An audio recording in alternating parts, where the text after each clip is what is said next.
आज कौन सा अध्याय देखना है अपन को? अध्याय नंबर 2 बहुपद। चलो जी, पहले इसका कर लें बेसिक खत्म, इसके बाद आएंगे किसमें? चैप्टर। पहला कौन है? चर राशियाँ। कौन सी राशियाँ?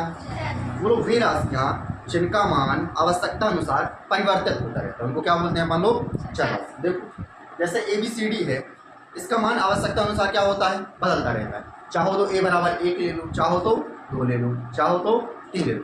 तो वो वे राशियाँ जिनका मान आवश्यकता अनुसार परिवर्तित होता रहता है, चर राशियाँ कहलाती हैं। दूसरा देखो अचर राशियाँ।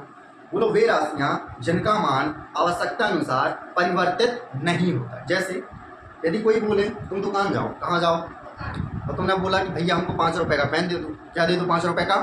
तुम पेन ले आए, तो क्या वो जो पेन लाए हो उसकी कीमत 5 ही रुपये रहेगी या 6 कर सकते हैं उसको? 5 ही रुपये। कितनी रहेगी? मतलब उसका मान परिवर्तित नहीं किया जा सकता। जो 5 है वो कितना रहेगा? 5। राशियों में अचर राशियों का मान परिवर्तित नहीं होता, जबकि चर राशियों में क्या हो जाता है? परिवर्तित हो जाता है। अब बात करते हैं बीजी व्यंजन की। किसकी बात करें? बीजी। तो बोलो ऐसा व्यंजन जो चर तथा अचर की संक्रिया, यहाँ पे संक्रिया का मतलब जोड़, घटाना, गुणा, भाग, किन का? चर तथा अचर राशियों का। बोलो ऐसा व्यंजन जो चर तथा अचर राशियों की संक्रिया से बनते हैं या प्राप्त होते हैं, बीजी व्यंजक कहलाते हैं। क्लियर बात? बोलो बीजी व्यंजक का उदाहरण क्या है? जरा देखो 8x। पहला क्या है? 8x। बोलो 8 यहाँ पे। अब बात करते हैं इसकी बहुपद। हमको खाली बहुपद को समझने के लिए इन 3 चीज़ों को समझना पड़ा। अब किसको समझें? बहुपद। अध्याय का नाम क्या है? बहुपद। और इसको देखते हैं। बोलो ऐसा बीजी व्यंजक, ध्यान सुनना, बोलो ऐसा बीजी व्यंजक जिसके चर की घात सदैव एक पूर्ण संख्या होती है, क्या कहलाता है? बहुपद कहलाता है, पॉलिनोमियल कहलाता है। देखो जरा, अच्छा चर की घात पूर्ण संख्या होती है। यहाँ पे पूर्ण संख्या का मतलब क्या है? बोलो पूर्ण संख्या तुम लोगों को पता ही है, ऐसी संख्याएं जो 0 से प्रारंभ होती हैं और अनंत तक जाती। बोलो 0, 1, 2, 3, 4, 5, 6 कहाँ तक? इनको क्या बोलते हैं अपन लोग? पूर्ण संख्या। बोलो ऐसा बीजी व्यंजक जिसके चर की घात एक पूर्ण संख्या हो। देखो जरा, मान लेते हैं एक एग्जांपल लेते हैं 3x + 4। ध्यान से देखना है। बोलो यहाँ पे क्या है? अच्छा x क्या है? अच्छा यहाँ पे देखो, बोलो 3 अचर राशि और x क्या है? चर। बोलो 4 भी क्या है? अच्छा बोलो यहाँ पे बोल रखा है ऐसा बीजी व्यंजक जिसके चर की घात। जरा देखो यहाँ पे चर क्या है? बोलो चर क्या है? बोलो x की घात देखते हैं। बोलो जिसके ऊपर कोई घात ना हो वहाँ पे क्या मानते हैं? घात 1। बोलो यहाँ पे जो x की घात है, x की घात, बोलो वो कितनी है? जरा बताओ, क्या एक पूर्ण संख्या है? हाँ, एक क्या है? एक पूर्ण संख्या है। अतः 3x + 4 जो है वो क्या है? एक बहुपद है। क्या है? का एग्जाम्पल और देखो। चलो दूसरा देखो। बोलो 2x² + 2x + 2। देखो अच्छा ध्यान से सुनना है। बोलो 2 तो अचर है। बोलो यहाँ पे भी 2 क्या है? और ये भी क्या है? 2। अच्छा सुनो, बोलो x क्या है यहाँ पे? और यहाँ पर भी x क्या है? बोलो सर यहाँ तो 2 चर मिल गए। कितने चर मिल गए? चलो देखते हैं। बोलो इसकी घात कितनी है? 1। बोलो इसकी घात कितनी है? जरा देखो, 2 भी एक पूर्ण संख्या है और 1 भी क्या है? अच्छा बोलो 2 भी पूर्ण संख्या है, 1 भी पूर्ण संख्या है, मतलब ये वाला बीजी व्यंजक एक बहुपद। कहानी आई समझ में? बोलो बहुपद क्या? ऐसा बीजी व्यंजक जिसके चर की घात एक पूर्ण संख्या, इसको क्या बोलते हैं अपन लोग? बहुपद। क्या बोलते हैं? बहुपद के प्रकार। किसके आधार पर? देखो बहुपद के प्रकार देखेंगे, एक तो चर की घात के आधार पर और एक चरों की संख्या के आधार पर। देखो अच्छा तुमको पता है चर की घात क्या क्या हो सकती है? बोलो 1 हो सकती है। अच्छा पहले 0 भी ले लें, 0 भी चल जाएगा। पहला क्या? दूसरा, तीसरा, बोलो ऐसे हो सकते। बोलो अच्छा जिस बहुपद में चर की घात 0 होगी, जिस बहुपद में चर की घात क्या होगी, उसको बोलते हैं अपन लोग शून्य बहुपद। क्या बोलते हैं?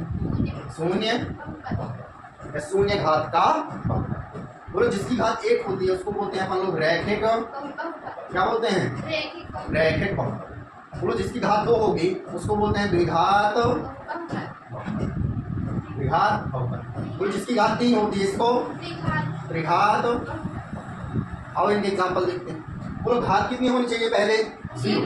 तो चलो लिखते हैं एक एग्जाम्पल। बोलो x की पावर 0, इसका मतलब यही है, प्लस 7। अच्छा बताओ, बोलो किसी की घात यदि 0 है उसका मान कितना होता है, 1। कितना होता है, उसको क्या लिख सकते हैं, क्या लिख सकते हैं, बोलो। बोलो इसमें कोई पूछे कि चर की घात क्या है, बोलो चर ही नहीं देखा तो मान लेते हैं कि कोई एक ऐसा चर है x है, क्या है x, जिसकी घात क्या है 0। बोलो यदि किसी की घात 0 है तो उसका मान कितना हो गया 1। आर्टिकल कहानी समझ। इसके बहुत सारे एग्जांपल हो सकते हैं जैसे 7, -5, 10। क्लियर बात, आगे बोलो। बात किसकी करें, रैखिक। बोलो रैखिक बहुपद में जिसमें चर की घात कितनी हो 1। देखो इस एग्जांपल, बोलो x + 7। बोलो x की पावर कितनी है, बोलो एक घात का बहुपद, इसी को बोलते हैं रैखिक। आगे द्विघात बहुपद देखो, बोलो जिसमें घात कितनी हो, सिंपल सी बात। बोलो कितनी घात हो, बोलो x की घात कितनी है और यहाँ पे कितनी है। अच्छा कहोगे सर यहाँ पे y की घात तो 1 है लेकिन x की कितनी है, x की कितनी है और y की। बोलो कि सर यहाँ पे तो y की घात 1 है और यहाँ पे x कितनी है। बोलो मानेंगे कौन सी, बोलो हम y वाले को भी तो मान सकते हैं, किसको मान सकते हैं, लेकिन हमेशा हम बहुपद की घात उस चर संख्या को मानते हैं जिस चर संख्या की घात क्या हो सबसे अधिक। बोलो बात किसकी कर रहे हैं अपन लोग, त्रिघात।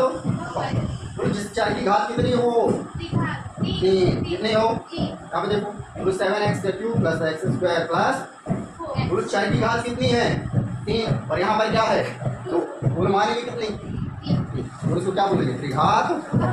बोलो चरों के आधार पर ऐसे बहुत सारे बहुपद हो जाएंगे। क्लियर बात है। अब देखते हैं चरों की संख्या के आधार।